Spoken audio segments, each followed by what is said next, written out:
स्मृति ईरानी गायब है, स्मृति ईरानी लापता है, स्मृति ईरानी घर बेच करके भागेंगी। ऐसा मैं नहीं कह रहा हूं, ऐसा अमेठी में भाजपा के कार्यकर्ता कह रहे हैं, नेता कह रहे हैं और अमेठी के लोग कह रहे हैं। वही अमेठी जहां पर स्मृति ईरानी ने एक बड़ा शानदार घर बनाया था, लेकिन अब चर्चा यह है कि स्मृति ईरानी अपने इस घर को भी बेचने वाली है। 10 महीने से स्मृति ईरानी अपने इस घर में नहीं आ पाई है। 10 महीने से अमेठी के लोग, अमेठी में भाजपा के कार्यकर्ता, वो उनकी घर वापसी की राह देख रहे हैं, लेकिन आज तक उनका ये घर सूना पड़ा है। ये घर आप देखिए, अमेठी के गोरीगंज में खेतों के अंदर एक आलीशान घर बनाया गया। 10 बिस्वा में स्मृति ईरानी ने एक घर बनाया, जोर शोर से इसका गृह प्रवेश किया, पत्रकारों के जरिए माहौल बनाया गया कि घर बना लिया है और एक चुनाव तो स्मृति ईरानी घर के सहारे ही जीत जाएंगी। सबने वहां पर वीडियो दिखाई, मीडिया में बड़ी चर्चा होने लगी कि राहुल गांधी वो यहां पर आते नहीं थे, लेकिन आप देखिए कि स्मृति ईरानी यहां की वोटर भी बन गई हैं, यहां पर घर भी बना लिया है और वाकई स्मृति ईरानी को बहुत बड़ी बढ़त है। इस तरह से बातें लिखी गई, बताई गई, लेकिन देखिए किस तरीके की हालत आज हो गई है। दैनिक भास्कर ने यहां पर पहुंच करके ग्राउंड रिपोर्ट की है और यहां लोगों से बात की, कार्यकर्ताओं से बात की, नेताओं से बात की, और सब कह रहे हैं कि स्मृति ईरानी को आज तक हमने दोबारा पलट करके कभी देखा नहीं। क्या वाकई स्मृति ईरानी इतनी बेवफा निकली? जिस अमेठी के लिए वो कह रही थी कि मैं तो यहां पर घर बनाऊंगी, यहीं रहूंगी, और वो 10 महीने से आज तक कभी अमेठी जा तक नहीं पाई।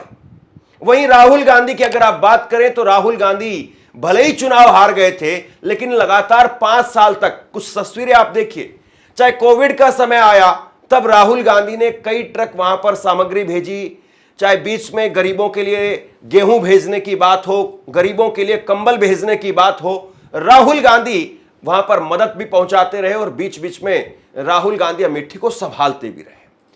स्मृति ईरानी ने जिस प्रकार से अहंकार दिखाया, वो अहंकार उनको ले डूबा।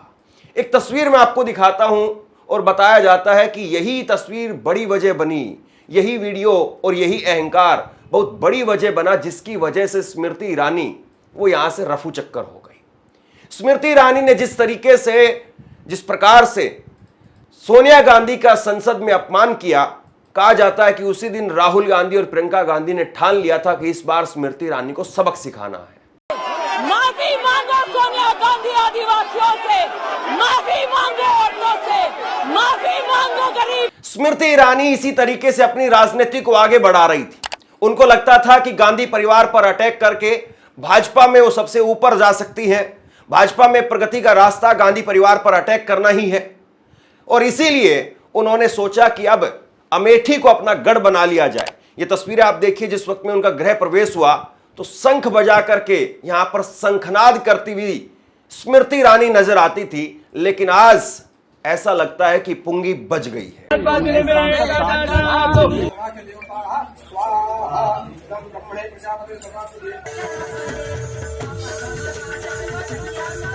पुंगी बजी है या बैंड बजा है, पता नहीं क्या हुआ है, लेकिन एक चीज अमेठी के लोगों ने बिल्कुल साफ तौर पर बता दी, घर बनाना और रिश्ता बनाना ये दोनों अलग अलग बातें हैं। आप कहीं पर घर बना सकते हैं, लेकिन वहां के लोगों के साथ में रिश्ता बनाने में आपको अरसा लगता है। और शायद स्मृति ईरानी का अहंकार और स्मृति ईरानी का ओवर कॉन्फिडेंस उनको ले डूबा, और अमेठी के लोगों ने तो पहले ही भविष्यवाणी कर दी थी कि इस बार खटाखट खटाखट खटाखट होगा। खटखटाहट वोट पड़ेगा कांग्रेस को ये खटाखट खटाखट एकदम। और स्मृति हार जाएगी एकदम, पटापट हारेंगे एकदम, पानी उतर गया आज से। और अब स्मृति ईरानी की इतनी बुरी हालत है कि उनके बारे में अफवाहें उड़ रही है। स्मृति ईरानी को लेकर के अमेठी के लोग वो कह रहे हैं कि वो अपना घर बेच करके चली जाएंगी। शास्त्री नगर में रहने वाले रिटायर्ड लेक्चरर उमाकांत इस पर कहते हैं कि खबरें तो उड़ रही हैं कि वो अपना घर बेच रही है। वहीं बीजेपी कार्यकर्ता और नौगिरवा में रहने वाले महेंद्र सिंह कहते हैं कि लगता नहीं है कि वो दोबारा यहां से चुनाव लड़ने का मन बना रही है या यहां की राजनीति में भविष्य देख रही है। गोरीगंज तहसील के डेढ़ पसेर गांव में रहने वाले उमाशंकर गुप्ता भी यही कहते हैं कि स्मृति ईरानी के तौर तरीके देखकर तो लगता है कि अब वो अमेठी से चुनाव नहीं लड़ेंगी, वो कोई दूसरी सीट तलाश रही है।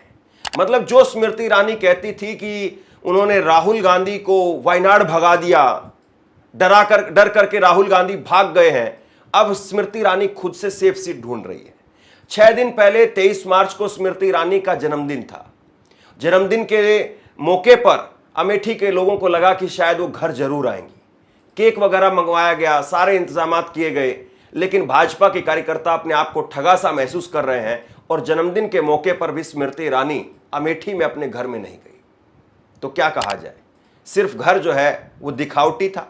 वैसे तो मैडम का टीवी से बहुत पुराना नाता है और मैडम जानती थी कि किस तरीके से विजुअल क्रिएट किए जाते हैं, किस तरीके से कहानियां बनाई जाती हैं, और इसीलिए उनको लगा होगा कि नहीं भाई, हमें तो अमेठी में घर बनाना है और घर बना करके हम वाकई इतिहास रच देंगे। जरा एक तस्वीर देखिए, बड़ी खास तस्वीर है। जिस वक्त में अमेठी में स्मृति ईरानी ने गृह प्रवेश किया था, उस वक्त में हल्दी लगा करके अपने हाथ पर स्मृति ईरानी ने या मेहंदी लगा करके दीवार पर निशान बनाया था, हाथ का निशान। और ऐसा लगता है कि अमेठी में अब सिर्फ यही हाथ का निशान बाकी रह गया है, यानी किशोरीलाल शर्मा वहीं अब अमेठी में रह गए हैं। अमेठी की जनता ने किशोरीलाल शर्मा को हराया, वही किशोरीलाल शर्मा जिसको अमेठी में स्मृति ईरानी कह रही थी कि राहुल गांधी ने सरेंडर कर दिया है, हार की डर से भाग गए हैं और अपने पीए को यहां पर भेज दिया है। लेकिन वही किशोरीलाल शर्मा स्मृति ईरानी पर भारी पड़े और करीब 1.25 लाख वोटों से किशोरीलाल शर्मा ने स्मृति ईरानी को बुरी तरह से पछाड़ दिया। और उसके बाद में आज 10 महीने हो गए हैं, स्मृति ईरानी कभी पलट करके वापस नहीं आ पाई। और एक कहावत कही जाती है कि तुम्हारी दौलत नई नई है। स्मृति ईरानी का जिस तरीके से अहंकार था, वो शायद यही बता रहा था। पत्रकारों ने जब राहुल गांधी से सवाल किया कि भाजपा कह रही है आपने तो एक पीए को वहां पर भेजा था, इस पर राहुल का जवाब सुनिए। ये कहा गया कि राहुल गांधी ने अपने पीए को चुनाव लड़ा दिया, अब उन्हीं किशोरीलाल शर्मा नहीं, देखिए ये बीजेपी ने कहा था। नहीं, देखिए बीजेपी लोगों को रिस्पेक्ट नहीं करती है और आज उन्हीं किशोरीलाल ने हरा दिया, तमीज से बात नहीं करती है। मगर किशोरीलाल शर्मा जी जो हैं वो 40 साल से अमेठी में कांग्रेस पार्टी के लिए काम कर रहे हैं और उनका अमेठी की जनता के साथ रिश्ता है। शायद बीजेपी के लोगों को यह बात समझ नहीं आई थी कि किशोरीलाल शर्मा जी अमेठी से बहुत क्लोजली कनेक्टेड व्यक्ति हैं और इसलिए उनकी जीत निश्चित थी। और मैं उनको कंग्रेचुलेट करना चाहता हूं कि अच्छी तरह वो जीते हैं। और उनको बारे में ये कहना कि वो पीए हैं, स्टनो हैं, ये बिल्कुल गलत है, ये ऑफेंसिव है, ये नहीं कहना चाहिए। तो एक तरफ ये राहुल गांधी थे जो स्मृति ईरानी जो भी कुछ कहती रही, लेकिन उसके बावजूद कभी पर्सनली उनके ऊपर कोई अटैक नहीं किया, और उल्टा जब स्मृति ईरानी पर अटैक हुआ तो राहुल गांधी बचाव में उतरे। जरा ये तस्वीर आप देखिए, ये तस्वीर स्मृति ईरानी के घर की है। स्मृति ईरानी का ये घर 11 जुलाई 2024 को दिल्ली के अंदर सरकारी आवास खाली करवा लिया गया क्योंकि वो चुनाव हार गई थी। इससे ठीक 1 साल पहले 23 अप्रैल 2023 को जब राहुल गांधी का घर खाली करवाया गया था, उनको 2 साल की सजा हुई थी, तब स्मृति ईरानी ने कहा था कि ये किसी के बाप की जागीर नहीं है। और उनको क्या पता था कि 1 साल के भीतर भीतर उनको भी दिल्ली से बोरिया बिस्तर समेटना पड़ेगा। लेकिन जब स्मृति ईरानी का घर खाली हुआ, लोगों ने स्मृति ईरानी पर तरह तरह की बातें कही और खुद राहुल गांधी सामने आए। राहुल गांधी ने सामने आकर के ट्वीट किया। राहुल ने लिखा कि जीवन में हार जीत लगी रहती है, मैं सबसे ये निवेदन करता हूं कि वो स्मृति ईरानी या किसी भी अन्य नेता के लिए अपमानजनक भाषा का इस्तेमाल करने से बचें। लोगों का अपमान करना हिम्मत नहीं बल्कि कमजोरी की निशानी होता है। बताइए आप, राहुल गांधी की भाषा या राहुल गांधी के संस्कार वो बेहतर हैं, वो उम्दा हैं, या स्मृति ईरानी के थे? स्मृति ईरानी जिस तरीके से गांधी परिवार पर अटैक करती थी, हालांकि चुनाव के बाद में उनको रियलाइज होने लगा। एक इंटरव्यू में स्मृति ईरानी कह रही है कि राहुल गांधी ने वाकई जीत का स्वाद चख लिया है। वो अब जिस तरीके से जातिगत जनगणना की बात को लेकर के आगे बढ़ रहे हैं, तो निश्चित तौर पर इससे भाजपा को चौकन्ना होना चाहिए। मतलब राहुल गांधी ने एक बार स्मृति ईरानी को क्या हराया, स्मृति ईरानी को जमीन नजर आने लगी। जो स्मृति ईरानी आकाश में उड़ रही थी, 7वें आसमान से नीचे वो उतरती नहीं थी, वो स्मृति ईरानी जमीन पर आ गई। और स्मृति ईरानी टॉप एंगल में कहती हैं कि वाकई राहुल गांधी टी शर्ट पहन करके देश के युवाओं को अपने साथ में जोड़ रहे हैं। कभी एक वक्त में राहुल गांधी के टी शर्ट, जूते, दाढ़ी, इन सब का मजाक उड़ाया गया। भाजपा के नेताओं ने राहुल गांधी की दाढ़ी को सद्दाम हुसैन वाली दाढ़ी बता दिया था। खैर, वक्त बदलता है, चीजें बदलती हैं, नजरिया भी बदलता है। अब भाजपा के नेता कह रहे हैं कि 10 महीने हो गए हैं। भाजपा के पूर्व केंद्रीय मंत्री संजय सिंह वो कह रहे हैं कि 10 महीने से मैं वक्त मांग रहा हूं, लेकिन स्मृति ईरानी का कार्यालय उनको वक्त नहीं दे रहा है, फोन पर भी बात नहीं करवा रहा है। अमेठी के लोगों में ही नहीं, पॉलिटिकल लीडर्स में भी स्मृति ईरानी के 10 महीने से गायब रहने की बातें हो रही हैं। पार्टी के सीनियर लीडर और पूर्व केंद्रीय मंत्री संजय सिंह कहते हैं कि मेरी उनसे मुलाकात नहीं हुई, फोन पर भी बात नहीं हो रही है, उनके ऑफिस से मिलने का वक्त मांगा था, आज तक कोई जवाब नहीं मिला। संजय सिंह आगे कहते हैं कि आखिरी बार वे नतीजे वाले दिन अमेठी में ही दिखी थी। कुर्सी रहे न रहे, लेकिन जनता देखती है कि उसका नेता उससे कितना लगाव रखता है, उसके बारे में सोचता है या नहीं। आखिरी बार स्मृति ईरानी अमेठी में कब थी? संजय सिंह कहते हैं कि जहां तक मेरी जानकारी है, जिस दिन रिजल्ट आया उसके बाद से नहीं आई है। तो ये अपने आप में वाकई बहुत अलग स्थिति दिखाई देती है कि इतने बड़े बड़े नेताओं से भी अब स्मृति ईरानी संपर्क नहीं कर रही है। और अब जिस घर में स्मृति ईरानी शंखनाद कर रही थी, शंख बजा रही थी, गृह प्रवेश में बड़े बड़े नेताओं को, गायकों को बुलाया गया था, उसमें अब सन्नाटा पसरा हुआ है और उसमें कोई नहीं रहता है। एक पूजा करने के लिए पंडित जाता है, एक सफाई कर्मचारी वहां पर आता है और सिर्फ एक ही शख्स घर के अंदर रहता है। स्मृति के घर में सिर्फ केयर टेकर बोला, देखिए दीदी कब आती है। दैनिक भास्कर अमेठी में स्मृति ईरानी के घर पहुंचा। यहां केयर टेकर ध्रुवराज मिले। ध्रुवराज कैमरे पर आने को तैयार नहीं हुए, तो हमने उनसे बिना कैमरे बात शुरू की। इस घर में कौन रहता है? ध्रुवराज कहते हैं, बस मैं। कोई आता जाता नहीं है, कभी कोई मीटिंग नहीं होती है? जवाब मिला, नहीं, बस घर में नवग्रहों की मंदिर की पूजा के लिए पंडित आते हैं, घर की सफाई के लिए कामवाला आता है, दीदी नहीं आती है।